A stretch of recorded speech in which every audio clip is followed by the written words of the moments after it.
Ni hao! Another food trip kami guys. Yan kung makikita nyo, boodle fight yung pinagtripan namin ngayon.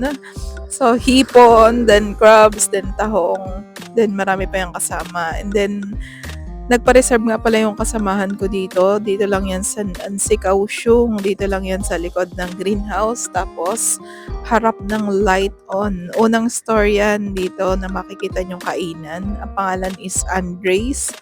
So, punta na lang kayo dito kung gusto nyo. Magpa-reserve din kayo. 5 person, 1.8.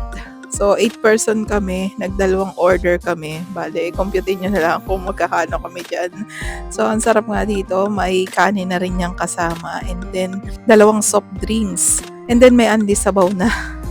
So, malalaki yung mga hipon nila. Talaga namang nabusog kami guys dyan.